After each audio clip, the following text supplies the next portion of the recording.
bonsoir à tous, bienvenue sur la chaîne du French Grenier, c'est Adrien. Alors aujourd'hui, pas une vidéo conventionnelle, c'est vraiment une vidéo à la cool pour moi, qui sera peut-être pas intéressante à regarder pour vous du coup. Je viens de recevoir mon K31, j'en ferai un essai bientôt, et une présentation, mais pour l'instant je veux juste faire des tirs pour moi. J'en fais de moins en moins et ça commence à me manquer. Donc là je vais faire des essais en bench précision, histoire de voir ce que ça donne. J'ai décidé de filmer parce que j'aime bien quand vous m'accompagnez, mais bon, voilà, il y aura pas nécessairement de commentaires, ce sera peut-être très chiant, il y aura peut-être même pas de cut, je sais pas, je le laisserai peut-être tel quel. Je vais juste tirer, me faire plaisir, et vous serez là éventuellement pour regarder. Voilà, c'est tout.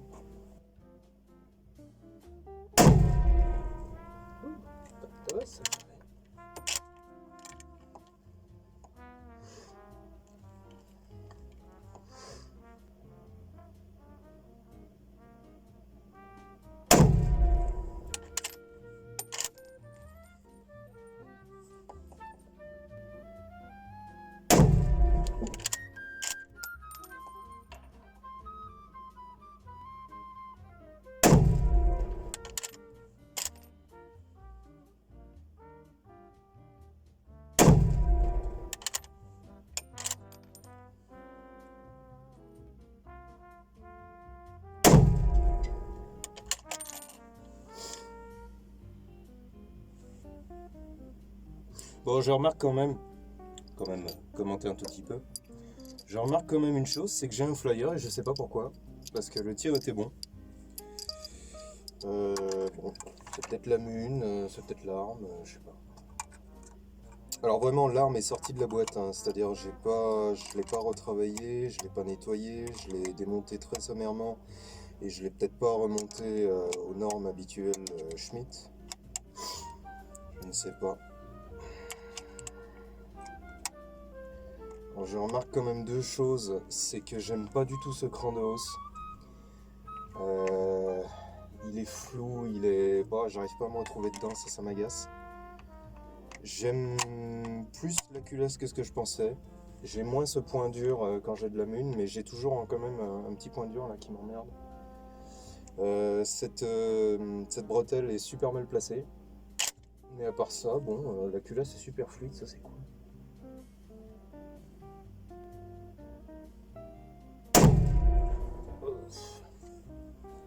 Alors j'ignore pourquoi j'ai des munitions qui me tabassent la gueule. Et d'autres non, parce que c'est exactement la même marque, enfin je crois. J'ai quand même vérifié mon chargeur, mais il me semble bien que je n'ai que des Top Shot normalement. Ah, c'est ça.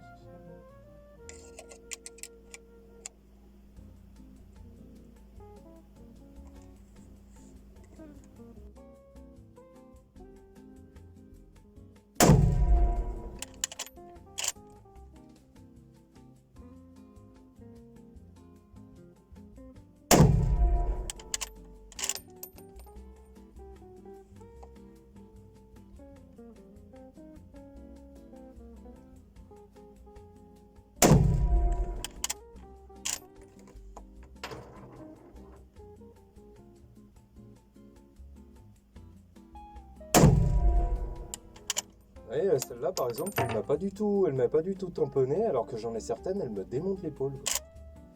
C'est ça, je comprends pas. Puis j'ai des flyers un peu partout là, et je comprends pas pourquoi. Alors pas des gros flyers, mais bon, chier quand même quoi.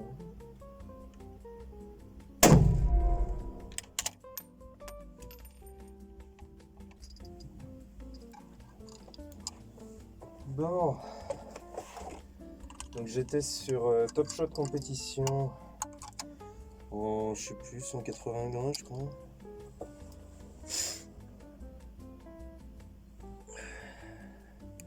« 174 grains. Et donc là je passe sur Cellier Bello. Alors je déteste Cellier Bello, hein, mais bon, faut le mettre fin des minutes. On va voir si le groupement est meilleur.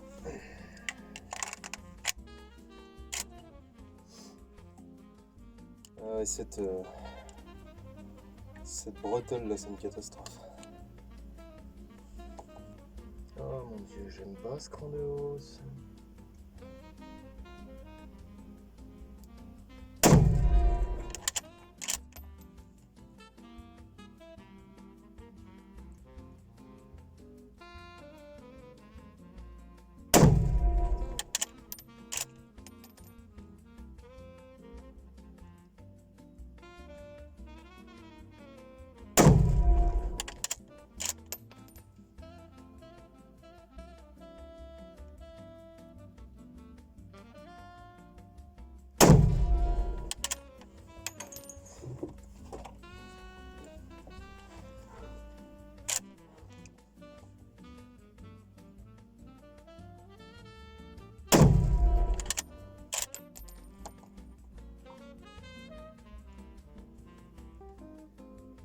Ah, falloir que je repeigne ce cran de hausse parce que alors putain je peux pas le supporter.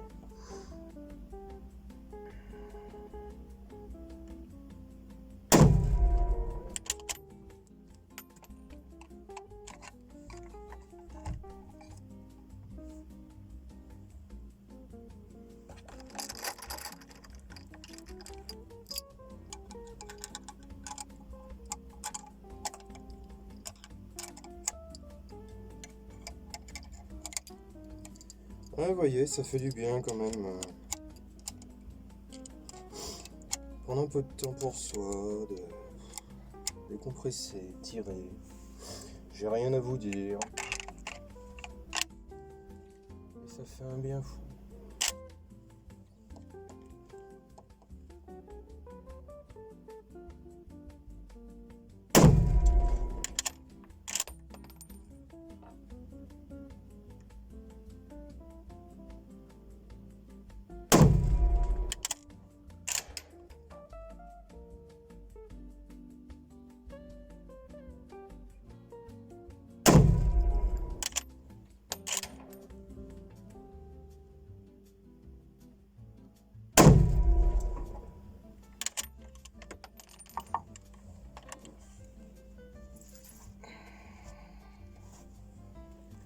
Putain, le canon est bien chaud. Hein.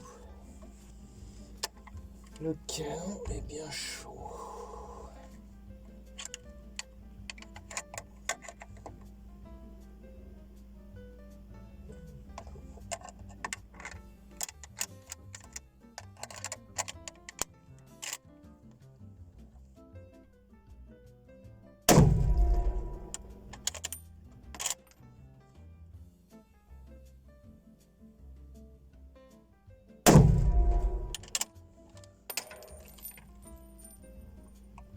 Ouais, y a pas photo, non, c'est une bonne arme. Hein, j'aime bien le flingue, j'aime bien sa queue de détente, il est chouette. Et un bon lâcher, bah, après c'est comme tous les Schmitt Runner. En revanche, bon, on verra en style, mais j'ai l'impression que j'ai de meilleurs résultats avec les top shots compétition.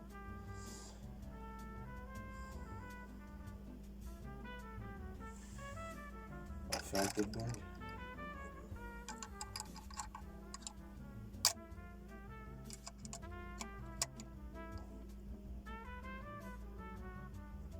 Allez, j'ai 2 gongs à tomber.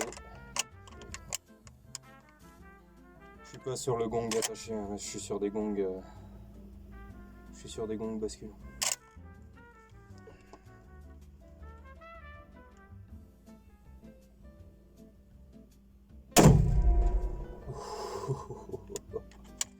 Je pensais qu'il serait plus sonore que ça.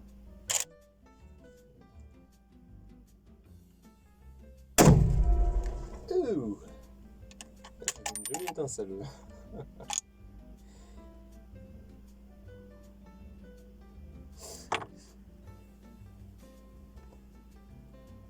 Ouais, bon, bah, ma foi. Hein. Ah. Je sais pas à combien j'en suis, là, 12, 24, 26. 26, le canon est brûlant, je peux plus le toucher, la hausse aussi. À partir du boîtier, ça va mieux. J'ai cru remarquer que le... Je suis légèrement déréglé là, mais... Ouais. Faudra que je remette un coup de réglage au guidon. Il est un tout petit peu trop vers la droite et effectivement je le ressens sensible. Je suis un poil trop bas, ce qui est d'ailleurs assez bizarre parce que je prends visuel bas justement. Techniquement je dirais un peu lent. Mais... Voilà, je vais me mettre sur la hausse de 200. J'ai cru remarquer que le canon était plus flottant et qu'ils avaient plus l'insert de bout de canon. Je trouve ça con parce que c'était une bonne idée. Et là même le bois, putain il est chaud.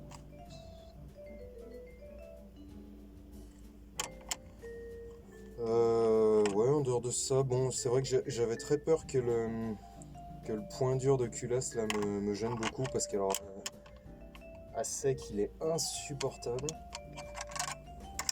Vous voyez, voilà. Vous voyez là il y a un gros point dur, mais un gros point qui est là. Et bon, j'avais peur que ça m'embête, mais ok. La culasse est pas ce qu'on pourrait appeler le plus fluide, hein. D'ailleurs vous l'entendez là. Ouais, ça c'est de l'ajustage presque gras. Et c'est peut-être même de l'ajustage gras d'ailleurs. Bon, c'est de la super mécanique, hein, y a rien à dire, mais je préfère quand même, en matière mécanique, je préfère largement mon 96. Mais bon, celui-là est moins canne à pêche, il est quand même plus agréable, à mon avis, en tir debout. Ouais, en tir debout, il est largement plus contrôlable. Pour la poignée, bon c'est vrai que putain elle est massive hein, cette poignée. J'aurais apprécié franchement qu'elle soit un poil plus fine, mais bon, hein, c'est l'exemplaire réglo tel qu'il est censé être, donc je vais surtout pas y toucher, hein, ce serait un gros crime.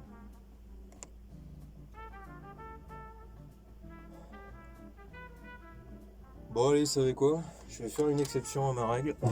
D'ordinaire, je vous montre pas le reste.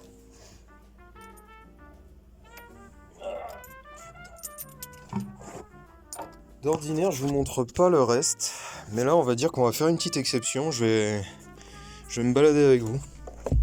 On va faire un peu du coulisse. Voilà, bienvenue chez moi. Ah, mon Dieu. Ah. Des bambous.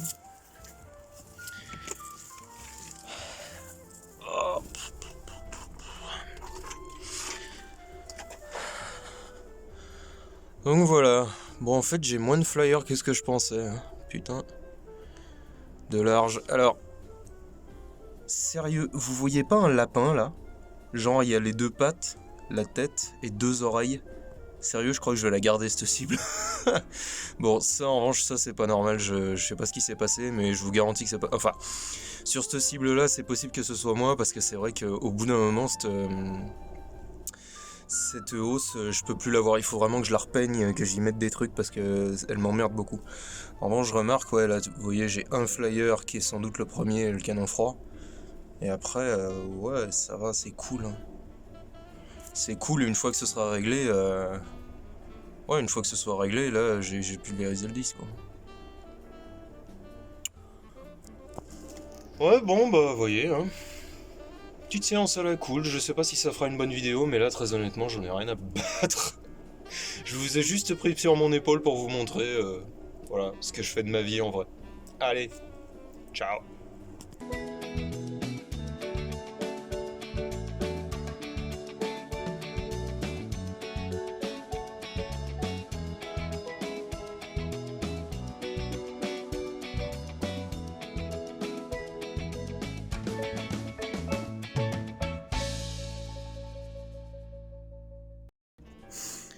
Je vous reprends juste pour vous montrer un petit truc rigolo.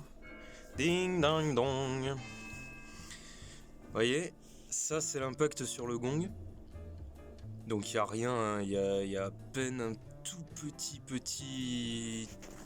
petite enlevée de matière, il y a rien franchement. Et puis dans mes autres gongs tombants, J'aime bien me servir de fer de hache, de vieux fer de hache. Comme celui-là. Donc vous voyez, ça c'est un impact de... je ne sais plus ce que c'est, mais c'est pas non plus un petit calibre. C'est pas impossible que ça ait été une 303 British. Ça c'était une 762 Nagant.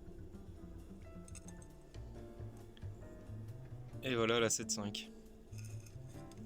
Elle a littéralement traversé le bordel et c'est pas du petit, hein, c'est... Je sais pas combien ça peut faire, mais 0,5 au minimum. Et vous voyez, ça a complètement traversé. Et c'est venu en plafonner de l'autre côté. Quand ça a eu fini de champignonner, ça s'est arrêté. Mais ça a complètement traversé. J'aurais bien aimé tenter sur la partie un peu plus épaisse, mais enfin bon là quand même. Ah vous voyez la 7.5 par 55, c'est pas rien. Hein. Ça a complètement éclaté la soudure. Donc voilà. Hop. Le résultat. Allez.